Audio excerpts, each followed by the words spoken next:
कर्म बंध की प्रक्रिया में 3 बातें अपन ने सीखी थी कि आखिर कर्म किन चीजों से बनता है। तो सबसे पहली बात थी आसक्ति और मोह। पहला क्या था?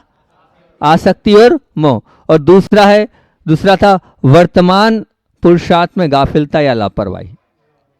दूसरा क्या था? वर्तमान पुरुषार्थ में गाफिलता या लापरवाही। और तीसरा थी अज्ञानता, हमारी स्वयं की अज्ञानता। इन 3 चीजों से हमारे कर्म बनते हैं। और कर्म बनते हैं तो ये मान के चलना, ऐसा नहीं कि जो हमने कर्म बांध लिए वैसे ही हमें भोगना पड़े, वैसे ही भोगना पड़े। ऐसा कुछ नहीं कि वेल अब जो हो गया है तो सहन करना पड़े। नहीं, आप अपने स्वयं के परिणामों से, स्वयं के अंदर के खुद के भावों के माध्यम से, खुद के अंदर के स्वयं के वचनों के माध्यम से क्या कर सकते हो? उन परिणामों को ढीला भी कर सकते हो। उसके भी 3 तरीके आप लोगों के बीच में रखे थे। वो कौन कौन से 3 कर्मों को जीतने के 3 उपाय बताए थे कि बाह्य वातावरण से जितनी जल्दी हो सके सामंजस्य स्थापित कर लेना। पहला कारण है ये जो पूरा वातावरण है उसमें एडजस्ट कर लेना, बस अपने आप को उसके रूप में बना लेना। जैसे पानी जो होता है कहीं भी डालो, चाहे गिलास में, चाहे तपेली में, चाहे केटली में, चाहे बाल्टी में, एडजस्ट हो जाता है। तो यही बोल रहे हैं कि बाह्य वातावरण में जितनी जल्दी हो सके सामंजस्य स्थापित कर लेना, ये पहला कारण। और दूसरा क्या था? बहुत काम का है दूसरा, शीघ्र प्रतिक्रिया ना करें, और यदि करना भी पड़े तो प्रतिक्रिया सकारात्मक और रचनात्मक हो। करना भी पड़े तो प्रतिक्रिया कैसी हो? सकारात्मक हो, अच्छी प्रतिक्रिया, रचनात्मक हो, जिससे कुछ ना कुछ सामने वाला सीखे। और तीसरा, संसार के घात प्रतिघात से बचने का प्रयत्न करें कि हम संसार के घात प्रतिघात से बचते चले जाएं। घात प्रतिघात से मतलब कुछ हुआ है तो वो जो उसमें टेंशन ना लें, नहीं तो स्वघात होता चला जाएगा। हम जरा सी बात को लेकर विकल्प कर रहे हैं तो स्वघात अपने आप का नुकसान करते चले जाएंगे। तो स्वघात और प्रतिघात की इस प्रक्रिया से हम बचते चले जाएं तो बहुत अच्छा रहेगा। ये 3 बंध के और 3 कर्म के, काय के, मुक्ति के उपाय हमने आपको बताए थे। आचार्य भगवान की बात और आपके बीच में रख रहा हूँ, आप जहाँ से आए वहीं की बात आपके बीच में रख रहा हूँ। नेमावर से आए हैं सभी लोग और नेमावर की बात ही रख रहा हूँ, क्योंकि साधना के मार्ग में चलने वाला साधक मात्र शारीरिक साधना नहीं करता है, वो अपनी समस्त शक्तियों से को केंद्रित करते हुए कठिन आत्म साधना भी करता है। शारीरिक और मानसिक और वासनिक सिद्धियां अपने आप जागृत हो जाती है जब वो कांसी आत्मिक सिद्धि की बात करता है। आचार्य भगवान की वाक पटुता और वचन पटुता और वचन सिद्धि अनोखी थी। एक बार सिद्धोदय सिद्ध क्षेत्र नेमावर में सन 1998 में आचार्य भगवान के पास बहुत सारे अजैन साधक लोग, साधु लोग उनके दर्शनार्थ पधारे। जब दर्शनार्थ गुरुदेव के पधारे तो आचार्य श्री से उन्होंने कुछ निवेदन किया। उन्होंने निवेदन किया, आचार्य भगवान क्या हम कुछ पूछ सकते हैं? क्या हम कुछ पूछ सकते हैं? तो बड़े ही उससे आचार्य भगवान ने मौन स्वीकृति मुस्कुराते हुए दी। तो आचार्य श्री का जैसे ही उत्तर मिला तो उन साधकों ने पूछा कि भगवान ये जो नर्मदा है, आप उस नर्मदा को किस रूप में स्वीकार करते हो? तो बाबा जी ने कहा, आखिर बोले किस रूप में स्वीकार करते हो? जिस रूप में है उस रूप में स्वीकार करते हैं। आचार्य श्री ने जवाब दिया। फिर पुनः दूसरे जो बाबा जी थे उन्होंने कहा, आखिर कोई रूप या कोई स्वरूप तो होगा, हम आपके मुख से इसका स्वरूप पूछना चाहते हैं। तब आचार्य भगवान ने कहा कि हमारे जैनाचार्यों ने नर्मदा नदी के तटों को बहुत उत्तम स्थान माना है और यहाँ ध्यान का स्थान माना है। इन तटों पर बैठकर ध्यान की सिद्धि होती है और साथ साथ में आत्म सिद्धि भी सहज रूप से हो जाती है। तब फिर किसी ने कहा, ध्यान सिद्धि तो ठीक है, ये आत्म सिद्धि से आपका क्या तात्पर्य? तो उन्होंने कहा, आत्म सिद्धि से तात्पर्य यहाँ निर्वाण से है, संसारिक दुखों से सदा के लिए मुक्ति की प्राप्ति होती है। क्योंकि यहाँ पर इतिहास मिलता है क्या, रेवा नदी के तट से 5.5 करोड़ मुनिराजों ने आत्म सिद्धि अर्थात निर्वाण की प्राप्ति की है। इसका मतलब नर्मदा नदी के पास अगर ध्यान के लिए आप बैठेंगे तो सहज रूप से अपने आप आपका ध्यान लगेगा, क्योंकि वो पावन स्थिति जो उसके तट हैं, उस तट पर 1-2 नहीं, कितने 5.5 करोड़ मुनिराज सिद्धि की प्राप्ति की। इसलिए वो सबसे पवित्र स्थान है रेवा नदी का वो तट। और आपको बताएं, जब हम नेमावर में थे प्रतिदिन वहाँ पर शाम को पहुँच जाते थे सामायिक करने, और वहाँ पर नेवा नदी के किनारे पर जहाँ मंदिर बना उसके नीचे एक वृक्ष नीम का पेड़ है, उस नीम के पेड़ के नीचे सामने पूरे के पूरे मुर्दे जलते रहते थे। वहाँ पर सूर्य पूरा शमशान घाट बना है नदी के बाजू में, वहाँ वो देखते रहते थे और वहाँ पर बैठ के वो सामायिक का वो आनंद लेते थे। वो ऐसा परम पवित्र स्थान है। वो जितने बाबा जी आए थे, जैसे गुरुदेव का वो वचन सुना कि ये स्थान इतना महत्व रखता है। हम तो मात्र नर्मदा नदी मान रहे हैं, मात्र उसको नदी के रूप में पूज रहे हैं, लेकिन आप तो इसको तीर्थ के रूप में मान रहे हैं कि वो जितने तट हैं उन तटों पर बैठकर हम अपनी पवित्रता को, अपने जीवन को उत्कृष्ट बना सकते हैं। उन्होंने बहुत गुरुदेव को बारंबार नमस्कार किया। हम तो समझ रहे थे आप कुछ समझते हैं, पर्यटक स्थल के हिसाब से यहाँ कुछ क्षेत्र बना रहे हैं, तो गुरुदेव ने कहा नहीं, पर्यटक स्थल के हिसाब से क्षेत्र नहीं बनाओ, ये तट पूजनीय है, ये तट महान है। इसलिए 2 लाइनें बोलकर अपनी बात को विराम दूंगा कि आत्मसिद्धि निर्वाण की सरी पर्वत के तौर अनगिनते मुनि तपस्वी पावे भव का तीर, पावे भव का तीर। बोलिए आचार्य भवन विद्यासागर जी महामुनि राज की जय। भगवान बनना है, भगवान के बाजू में बैठना है और भगवान बनने की कला को आत्मसात करना है। उस पर एक बहुत लंबी प्रवचन श्रृंखला हमारी चल रही थी, लेकिन बिहार आदि की वजह से वो भगवान बनने की प्रवचन श्रृंखला हमारी थोड़ी ब्रेक हो गई। अब वनगांव वालों के पुण्य के योग से आज से वो जो प्रवचन श्रृंखला है, बनना है कि नहीं भगवान, आपको बैठना है भगवान के बाजू में, वो हैसियत चाहिए आपको भगवान बनने की। तो वो भगवान बनने की उस प्रक्रिया में आप लोगों को हम शामिल करते हैं और उस प्रक्रिया में हमारा मंगलाचरण भगवान बनने का कि तीर्थंकर बनना है तो हिंसा का तांडव हटाना होगा, तीर्थंकर बनना है तो झूठ का वमन करना होगा, तीर्थंकर बनना है तो चोरी का दामन छोड़ना होगा, तीर्थंकर बनना है तो कुशील का जाल तोड़ना होगा, तीर्थंकर बनना है तो परिग्रह का आग्रह छोड़ना होगा, तीर्थंकर बनना है तो जीवन को निर्दोष बनाना होगा, तीर्थंकर बनना है तो सप्तशील की ओर मुड़ना होगा, तीर्थंकर बनना है तो अष्ट प्रवचन मातृकाओं की ओर झुकना होगा। ये मंगलाचरण है और उस मंगलाचरण में बात चल रही थी परिग्रह की, बात चल रही थी परिग्रह की। अगर तीर्थंकर बनना है तो परिग्रह का आग्रह छोड़ना होगा। परिग्रह की बात आप लोगों के बीच में रखता हूं। जो वनराज, वन का राजा होता है सिंह, वो मांस खाता है पर घास नहीं खाता, पर घास नहीं खाता। वो गाय है, वो घास खाती है पर मांस नहीं खाती। भूकंप आता है, धरती पर सत्यानाश करता है, पर आकाश में वो कुछ भी नहीं कर सकता, बिल्कुल एकदम। सुनामी सागर में तूफान मचा सकती है, पर आकाश को अपने सिकंजे में वो नहीं ले सकती। वो आपने कुछ खाया, ऐसी चीज खा ली, खमन आदि ऐसी, पेट को खराब करता है, पर आंखों को वो खराब नहीं करता, उससे आंखों को कोई नुकसान नहीं पहुंचता। मान लीजिए वो बहुत तीव्र कर्ण में चुभ रहा है, ऐसा डीजे का संगीत कान को नुकसान कर सकता है, पर वो आपके पैर को नुकसान नहीं पहुंचाएगा। क्रोध प्रेम पर आक्रमण कर सकता है, पर आपके मन में जो संतोष है उसको कुछ नहीं बिगाड़ सकता। मान विनय का नाश कर सकता है, पर वैराग्य के लिए वो बाधक नहीं है। मान से वैराग्य का कोई लेना देना।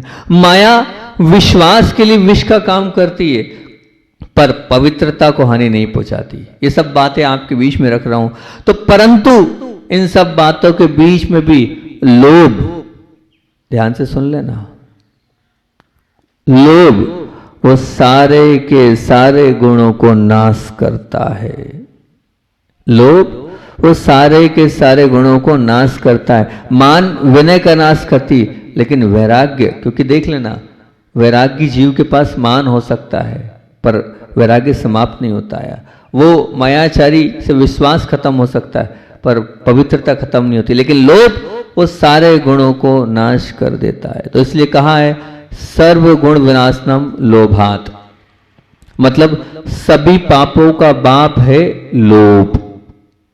क्या है? सब पापों का बाप क्या है? तो बोले लोभ है। प्रश्न ये उठता है कि लोभ में ऐसा क्या है कि सभी गुणों को वो समाप्त कर देता है, सभी पापों का जन्म स्थान बन जाता है। क्या कारण है ये लोभ, ऐसा क्या इसमें हैगा? तो उसकी व्याख्या करता हूं कि जिस वाक्य को पूर्ण विराम नहीं होता है उसका नाम है लोभ। जिस समुद्र का किनारा नहीं होता है उसका नाम है लोभ। जिस मार्ग का या जिस मार्ग का छोर नहीं होता है उसका नाम है लोभ। जिस बात का अंत नहीं होता है उसका नाम है लोभ। जिस जमीन की तल नहीं होता है उसका नाम है लोभ। कितना भी मिलने के बाद भी और अधिक पाने की भूख हो, शांत ही ना हो, उसका नाम है लोभ। जितना भी मिले वह कम ही लगे, उसका नाम है लोभ। सुन लो कहाँ लोभ किसको बोलते हैं। लोभ की परिभाषा क्या है? जितना भी मिले वह कम ही लगे, उसका नाम है लोभ। कितना भी मिल जाए, कितनी भी आ जाए हमारे पास संपदा, पर फिर भी हमेशा हमें उस शांति का अनुभव, तृप्ति का अनुभव नहीं हो रहा है, उसका नाम है लोभ। एक बात याद दिलाना चाहूंगा कि प्राप्ति जो होती है सुख नहीं है। बहुत काम की बात बोल रहा हूं, ध्यान से सुनना क्या बोल रहा हूं कि प्राप्ति सुख नहीं है। प्राप्ति सुख नहीं है, अपितु तृप्ति सुख है। कहा थोड़ी गहरी बात है, समझने का प्रयास करना, समझना भाई क्या बोलना चाह रहा हूं मैं, कि प्राप्ति सुख नहीं है, तृप्ति सुख है। प्राप्ति से सुख नहीं होता है। सुख कैसे होता है? तृप्ति से होता है। भोजन के द्रव्य खाने में जिस सुख का अनुभव होता है वह सुख भोजन के द्रव्यों की प्राप्ति का नहीं है, बल्कि भोजन के द्रव्यों को आपने खाया, उस तृप्ति का अनुभव होता है, तब सुख का अनुभव होता है। और विपरीत, इसके विपरीत लोभ सुख का कारण न बनकर सदा दुख का कारण ही बना। उसका कारण क्या? वो कभी तृप्ति का अनुभव होने ही नहीं देता है। लोभ कभी तृप्ति का अनुभव 3 काल में नहीं होने देगा। जहां और अधिक की ये वृत्ति है, उस वृत्ति को शांत करने की प्रवृत्ति हो, वहां तृप्ति का अनुभव कैसे हो सकता है? हो ही नहीं सकता है, बिल्कुल नहीं हो सकता है। और जहां तृप्ति अनुभव ही ना हो वहां सुख कैसे? जहां तृप्ति का अनुभव ही ना हो वहां सुख कैसे हो सकता है? स्वस्थता कैसे प्राप्त हो सकती है? मस्ती का अनुभव आप कैसे कर सकते हो? आनंद आपके जीवन में कैसे आ सकता है? प्रसन्नता कैसे आ सकती है? ये प्रश्न है। जहां प्राप्ति तो है पर तृप्ति नहीं, वहां कैसे आप सुख का अनुभव कर सकते हो? वहां कैसे आप स्वस्थता का अनुभव कर सकते हो? वहां कैसे अपने जीवन को मस्ती और मौज में ला सकते हो? वहां कैसा आनंद नहीं हो सकता? वहां प्रसन्नता भी नहीं होनी, बिल्कुल नहीं हो सकती है। बिल्कुल निश्चित मान के चलना।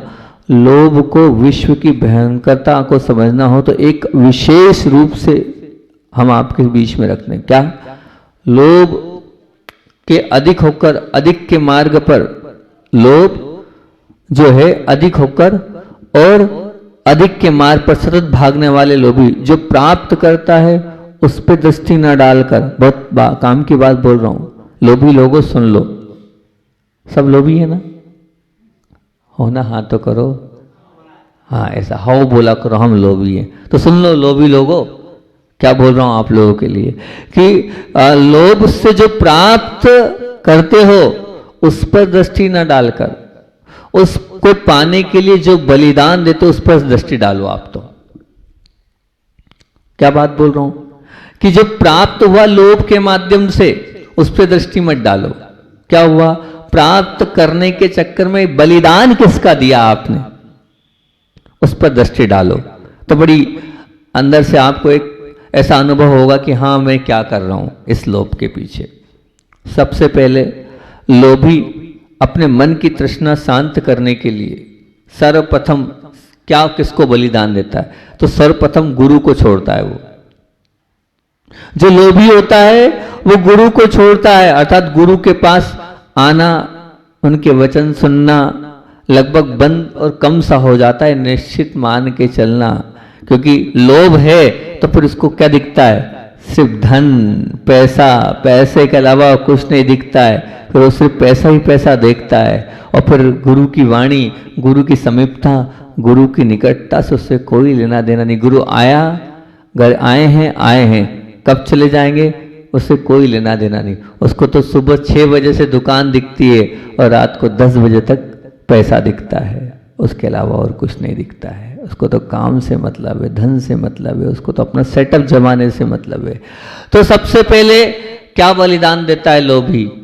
गुरु का बलिदान हो जाता है। उसके जीवन में गुरु का आसरा, सहारा नहीं होता है। गुरु को वो अपने पास तक नहीं ला पाता है। गुरु छूट जाते हैं लोभी से। ये लिखते जाना आप, जितने लोभी बैठे हो ना, सब लिखते जाना क्या क्या छूटता चला जाएगा, है ना। लोभी बोल रहा हूं, गाली लग रही है, अपशब्द लग रहा है ना। अरे अपशब्द क्या हो?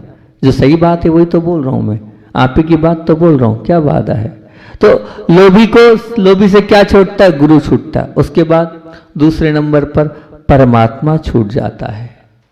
लोभी है तो परमात्मा को छोड़ देता है वो, अर्थात प्रभु की पूजा करना, प्रभु की स्तवन करना, प्रभु के दर्शन करना भी बंद हो जाता है। जब लोभ सवार होता है तो परमात्मा भी क्या हो जाते हैं? परमात्मा भी को भी हम विराम देते हैं अपने जीवन से। मैंने बहुत सारे लोग देखे हैं जिनके जीवन में एक जुनून है बस धन कमाने का। आप लोग तो बहुत अच्छे हो, यहाँ बैठे हो, मेरी बात सुन रहे हो, लेकिन बहुत सारे लोग तो आए ही नहीं। ऐसा तो नहीं कि बनगांव है, और भी बहुत सारे लोग हैं लेकिन नहीं आए। हो सकता है और भी कोई कारण हो, और हो सकता है वो धन का भी लोग हो सकता है, दुकान खोलने का भी लोग हो सकता है, उस चक्कर में भी नहीं आए। तो सोचो, परमात्मा को अपने आप छूट जाते हैं, प्रभु की पूजा अपने आप छूट जाती, प्रभु की स्तवन अपने आप छूट जाता है, सब कुछ दर्शन भक्ति प्रभु की परमात्मा से दूर हो जाता है, वो लोभी। तीसरा, उसके बाद बारी आती है काय की। तो बोले वो लोभी होता है तो जो उपकारी होते हैं, वो माता पिता, वो उपकारी जो होते हैं, उनकी देख रेख भी वो नहीं कर पाता है, माता पिता के पास भी नहीं बैठ पाता, उनके स्वास्थ्य का भी नहीं पूछ पाता, उनकी चिंता भी वो नहीं कर पाता, उनसे अपने दिल की बात, अपने मन की बात, ना उनके मन की बात सुनने का उसके पास समय होता है, अपनी बात भी बताने का समय नहीं और उनकी बात भी सुनने का समय नहीं। तीसरे नंबर पर वो क्या करता है? अपने उपकारी, अपने माता पिता को वो समय नहीं दे पा रहा है। बताओ, सिर्फ किस लिए? लोभ के चक्कर में। आज लोभ के चक्कर में हो रहा है, बच्चे बेंगलोर, पूना, बम्बई जा रहे हैं। यहाँ माता पिता की क्या हाल है, कोई भरोसा नहीं है। यहाँ तक कि अंत समय तक में भी वो कंधा देने तक नहीं पहुँच पाते हैं। विदेश में जो बच्चे रहे, क्या काम का ऐसा पैसा, मैं पूछना चाहता हूँ, क्या काम का ऐसा धन कि जिनने पाला, जिनने पोसा, उनके बुढ़ापे के सहारे आप नहीं बन पा रहे हो।